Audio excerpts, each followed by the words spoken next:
Assalamualaikum warahmatullahi wabarakatuh. Perkenalkan, nama saya Beta Aryana Putri dari program studi STR-TLM kelas RPL dengan NIM 2413353160. Di sini saya akan menyampaikan sistem informasi laboratorium yang ada di tempat kerja saya, yaitu di Puskesmas Suwaimili, Lampung Timur. Sebelumnya, sistem informasi itu sendiri yaitu prosedur sistematik untuk mengumpulkan, menyimpan, mempertahankan, mengolah, mengambil, dan memvalidasi data yang dibutuhkan oleh laboratorium tentang kegiatan pelayanannya untuk pengambilan keputusan manajemen. Kegiatan dimulai dari pre-analitik, analitik, dan pasca-analitik.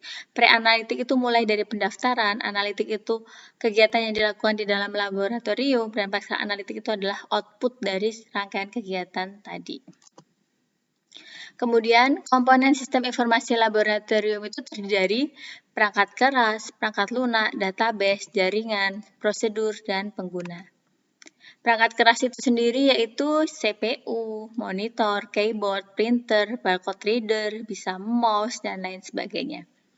Perangkat lunak yaitu aplikasi yang membantu pengolahan data. Contohnya aplikasi e-Puskesmas, bisa juga pikir BPJS, seperti itu. Database, kumpulan data yang disimpan dalam server, itu bisa berupa file, bisa berupa table. Jaringan yaitu sekumpulan sejumlah terminal komunikasi yang berada dari berbagai lokasi yang terdiri lebih dari satu komputer yang saling berhubungan.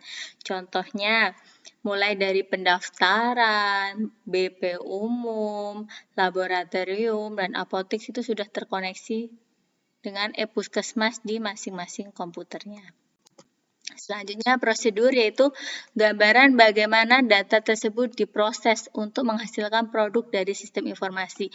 Prosedur ini yaitu dari awal mulai dari pendaftaran sampai outputnya. Itu harus sesuai dengan SOP yang ada.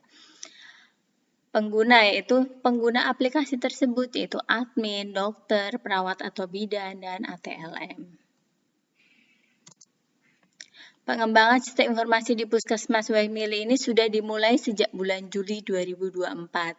Jadi sebelumnya itu kita masih manual, itu untuk rekam medisnya. Jadi sekarang sudah menggunakan e-Pus untuk menjalankan sistem rekam medis elektronik atau yang disebut RME. Berikut alur simpus Puskesmas Suwaimili. Nah, ini dia tampilan Simpus Puskesmas Suwaimili atau yang disebut e-Puskesmas, Simpus, atau RME Puskesmas Suwaimili. Di sini saya akan menyampaikan sistem informasi manajemen pelayanan kesehatan di Puskesmas Suwaimili secara umum, secara gambarannya aja. Kenapa gambarannya tidak begitu detailnya? Karena di sini isinya adalah rekam medis pasien yang sifatnya rahasia, jadi tidak untuk dipublikasikan. Jadi saya kasih langkah-langkah secara umum aja, seperti itu. Alur simpus Puskesmas Suwaimili itu yang pertama pasien datang ke bagian pendaftaran. Kemudian petugas pendaftaran menginput data pasien pada aplikasi RME. Nah, pertama kita klik ini yang e-Puskesmas. Kemudian kita masukkan username, kita masukkan password, terus login. Nah, terus kita pilih nih Puskesmas Suwaimili. Nah, habis itu di bagian pendaftaran nih input datanya. Nih, bisa berupa KK, NIK, ataupun nomor BPJS. Kemudian mereka input di sini. Terus nanti masuk ke antrian. Antrian ini terdiri dari 3, yaitu pasien lama BPJS, pasien lama umum, dan pasien baru BPJS dan umum. Nanti ditanyain ke pasiennya, beliau BPJS atau bukan, udah pernah berobat di Puskesmas Suwaimili atau belum. Seperti itu tugas dari petugas pendaftaran. Selanjutnya, petugas pelayanan memanggil pasien untuk diperiksa dokter. Nah, ini nanti dari pendaftaran dikirim ke medis. Medis itu ada ruang umum, BP umum ya ini, konseling, gigi, KIA, gawat darurat, dan rawat inap. Nah, di sini nanti petugas perawat melakukan anamnesa terlebih dahulu dan selanjutnya diperiksa oleh dokter. Setelah dari pendaftaran, dia dikirim ke ruangan apa yang diperlukan, dianamnesa dulu, terus diperiksa dokter. Selanjutnya, dari hasil anamnesa tadi diinput ke RME. Nah, ketika dibutuhkan untuk pemeriksaan laboratorium, dokter akan merujuk pasien itu menggunakan aplikasi RME ini. Nah, pasiennya akan dirujuk di laboratorium. Nanti di laboratoriumnya akan muncul nama pasiennya. Nah, ini contohnya Lidianti dari ruang KIA. Ini diminta pemeriksaan apa? Hemoglobin, seperti itu. Nah, nanti ini kan tadi udah dilakukan pemeriksaan ya di laboratoriumnya. Seandainya belum dilakukan pemeriksaan, seperti apa? Kalau belum dilakukan pemeriksaan, itu data permintaannya masih berwarna merah. Nah, ini contohnya. Ini belum dilakukan pemeriksaan atau datanya belum diinput oleh si petugas laboratorium. Kita kasih contoh ya, ini adalah permintaan pemeriksaan laboratorium atas nama Bapak Ansori. Meriksa apa? HBsAg sama HIV. Nah, biasanya saya klik dulu nih, mulai, terus panggil, kemudian ubah. Karena ini udah lewat ya, jadi muncul data seperti itu. Biasanya nggak kalau langsung di-input.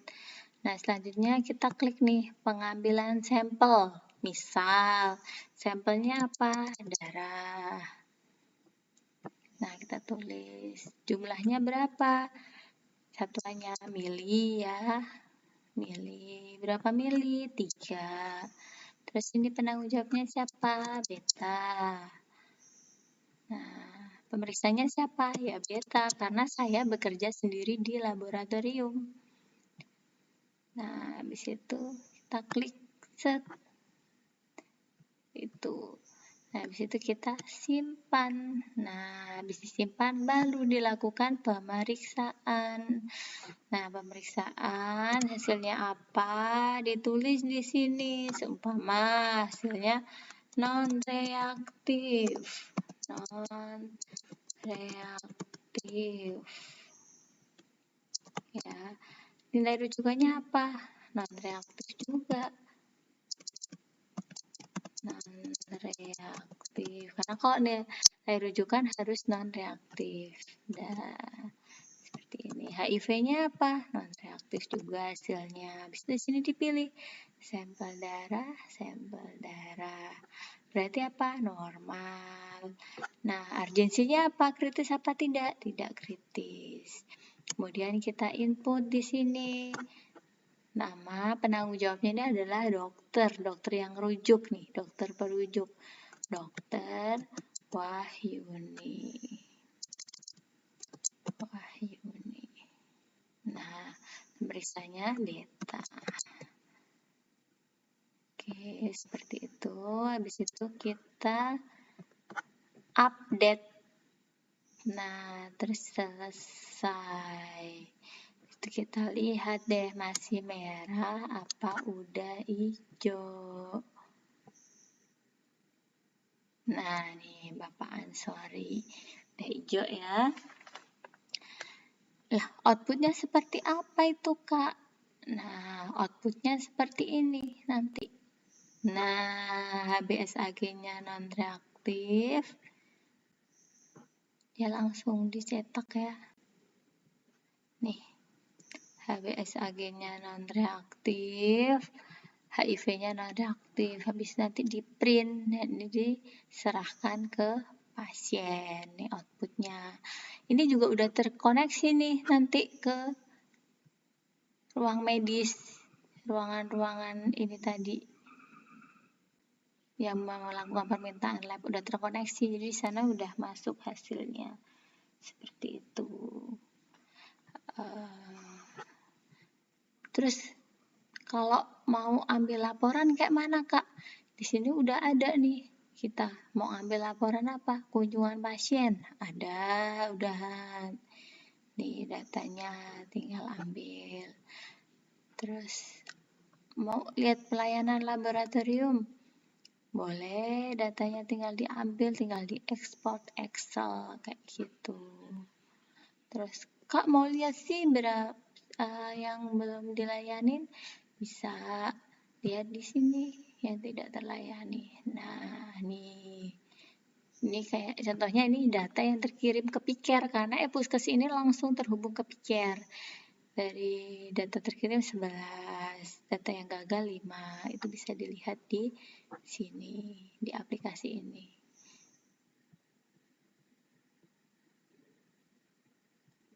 Apa kelemahan aplikasi ini? Aplikasi ini kelemahannya dia masih agak susah untuk menginput jenis-jenis pelayanan yang belum terinput. Contohnya itu di laboratorium sendiri. Di laboratorium sendiri ini untuk pemeriksaan darah lengkapnya itu belum lengkap ya. Nah, ini contohnya. Nih, contohnya laboratorium. Nih, untuk pemeriksaannya itu masih acak-acakan, ini masih butuh diperbaiki. Terus untuk harga juga tidak sesuai dengan tarif Perda. Ini masih acak-acakan. Jadi ini masih terus diupdate sama Pemda Lampung Timurnya. Seperti itu. Semoga kedepannya lebih baik dan bisa membantu petugas puskesmas itu lebih cepat lagi mengeluarkan hasil. Kalau ini masih agak muter-muter ya pasiennya kayak gitu. Mungkin sekian penjelasan dari saya. Apabila ada kurang dan lebihnya, saya mohon maaf. Kita belajar bareng-bareng. Saya akhiri. Wabillahi taufiq walhidayah. Wassalamualaikum warahmatullahi wabarakatuh.